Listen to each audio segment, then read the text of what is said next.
Hello बच्चों, let us read this question. From 3, 4, chords are drawn to the circle x squared plus y squared minus 4x equal to 0.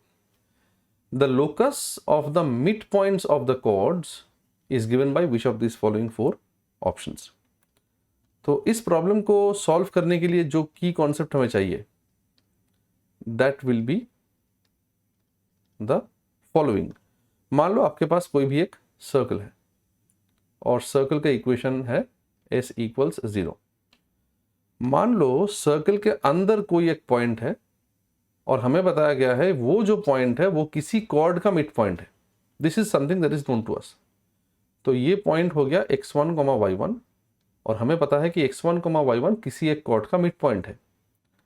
तब इस cord का जो equation है वो t equal to s1 इस format या formula को याद करने से हम लोग यूज कर सकते हैं, इसको रीयूज कर सकते हैं. t equal to s1. t का मतलब क्या है?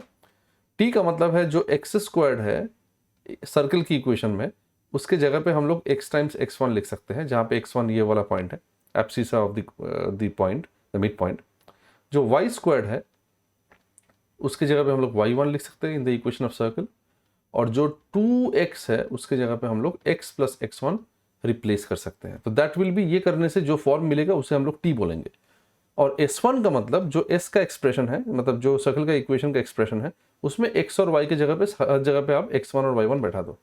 इस तरीके से हम लोगों को t equal to s1 apply करने से हर उस कॉर्ड का इक्वेशन मिल जाता है जिसका mid point is given bye x1, y1. तो इस कॉन्सेप्ट को अप्लाई करके ये वाला जो सवाल है बहुत ही आसानी से हम लोग सॉल्व कर सकते हैं. Let us see how. तो हमारे पास एक सर्कल है जिसका इक्वेशन हमें दिया गया है और सर्कल के बाहर एक पॉइंट है जिस पॉइंट से हमने एक लाइन ड्रॉ किया.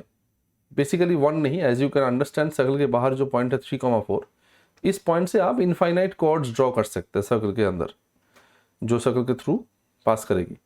तो उसमें से कोई भी एक कॉर्ड मैंने ले लिया. तो ऑब्वियसली इनफाइनाइट कॉर्ड है, मतलब इसका जो कॉर्ड का जो मिड पॉइंट होगा वो भी इनफाइनाइट होगा, ऑब्वियसली सर्कल के अंदर लाई करेगा. तो उस मिड पॉइंट को हम लोग मान लेते हैं h, k. तो अभी हमें देखना है कि h, k जो पॉइंट जिस तरीके से मूव कर रही है सर्कल के अंदर, as you keep on moving this chord through the point 3, 4, that locus will be what. तो सबसे पहली बात हमारे पास इस क्वेश्चन में s मतलब equation of circle is given by, और expression for the value of s will be x square plus y square minus 4x. ठीक है. तो कोई भी कॉर्ड जो जिसका mid point is h, k will definitely be given by t equal to s1. तो concept apply करिए. यहाँ पे t का मतलब x स्क्वायर्ड मतलब x टाइम्स h. ध्यान में रखना यहाँ पे x1 is h and y1 is k. So xh plus y squared मतलब y times k minus 4x को हम लोग लिख सकते हैं 2 टाइम्स 2x, और 2x को लिख सकते हैं x plus x1 in this case h. और s1 के जगह पे हम लोग लिख सकते हैं x और y के जगह पे h और k आ जाएगा, h squared plus k squared minus 4h.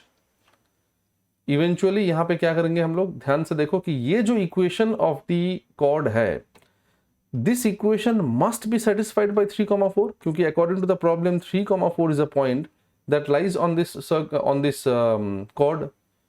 Therefore हम लोग x के जगह पे 3 बैठाएंगे और y के, ये थोड़ा ज्यादा लाइट हो गया, x के जगह पे 3 बैठाएंगे और y के जगह पे 4 बैठाएंगे. तो 4k, 3h plus 4k minus x के जगह पे 3, h will remain, this is equal to h squared plus k squared minus 4h. अभी फाइनली हम लोग सिंप्लीफाई करके, या फिर अभी भी तुम चाहो तो h और k के जगह पे डायरेक्टली x और y बैठा सकते हो, because that's how we obtain locus, right. Minus 2 times 3 plus x equals x squared plus y squared minus 4x. तो ये बन गया 3x plus 4y minus 6 minus 2x equal to x square plus y square minus 4x. अब ध्यान से देखो, मैं लिख रहा हूँ ऐसे x square plus y square, but actually सबको राइट हैंड साइड में ले जा रहा हूँ. तो 3x राइट में जाएगा तो माइनस 3x बनेगा, तो minus 4x minus 3x will, अच्छा सॉरी 3x माइनस 2x है यहाँ पे. तो 3x minus 2x will be x, वो राइट में जाएगा तो माइनस x हो जाएगा, और minus 4x minus x is minus 5x. तो ये सब बहुत ही जल्दी तुमको कैलकुलेट करना है एग्जाम में. और फिर यहाँ पे 4y अगर राइट में जाएगा तो बनेगा माइनस 4y. ऑफ कोर्स -6 अगर राइट में जाएगा तो बनेगा +6। Hence x squared plus y squared -5x - 4y +6 = 0 is the correct answer to this question. Definitely हमें दिख रहा है कि ऑप्शन ए जो है वो सही ऑप्शन है। कुछ यहाँ पे और तो नहीं मिस कर रहे हम लोग, नहीं, -5x - 4y +6 = 0। Hence option A is the correct answer to this question. I hope you understood the solution well. Best of luck.